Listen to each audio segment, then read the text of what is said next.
Je reviens de l'Élysée, suite à l'invitation de notre bon roi président Sarkozy. J'ai été invité à manger, c'était magnifique. Il y avait des bougies, il y avait des chandelles, et j'ai pas vu une seule lumière. Alors à table, j'étais assis à côté de l'ancienne garde des Sceaux, Rachida Dati, le décapsuleur qui l'appelle. Elle a un sourire tellement ravageur, elle en a rayé les parquets de la place Vendôme, c'est vous dire. Et puis des femmes partout, dans la catégorie aussi sexy que l'adjudant-chef à l'armée, la seule nommée Michel Diomari. Je crois que même le général de Gaulle pouvait parfois être plus sexy. Elle était avec sa copine Christine Lagarde, qui aurait pu être Miss France en 1932, et puis évidemment Roselyne Bachelot. J'aimerais qu'on s'arrête un instant pour réfléchir. Elle occupe la fonction de ministre des Sports, Roselyne Bachelot. Médaille d'or du lancer de rouge à lèvres, médaille d'or du rire à la con. Elle est tellement conne, elle pourrait présenter la vidéo sur Cuisine TV, des femmes partout. Je vous rassure, il y avait des mecs, c'est vrai. J'ai fait notamment la connaissance du barman de l'Élysée, comment il s'appelle déjà Borloo, voilà, Borloo.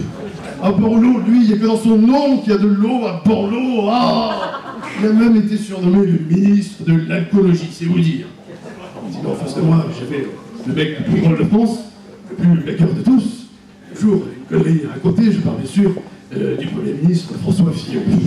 Ah, lui, il a dû prendre des cours de sourire avec Michel Sardou, c'est pas possible, j'en fais la gueule, Dans le hall de l'entrée, nous avions nos deux amis Éric Besson et Christian Teufel au service, qui ont contrôlé 3 fois Fadela Amara et Enrico Macias.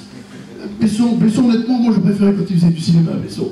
Autant j'ai adoré Taxi 1, 2 et 3, autant je me suis fait chier dans Charter 4, 5 et 6. Et puis évidemment, j'ai gardé le meilleur pour la fin, il n'en reste qu'un, assis au bout de la table dans son réhausseur, aussi sympathique que Sacardo, car monsieur ne boit pas, ne fume pas, ne rigole pas. Le président le plus détesté depuis le début de la 7ème République, je parle bien sûr de notre bon roi président Sarkozy.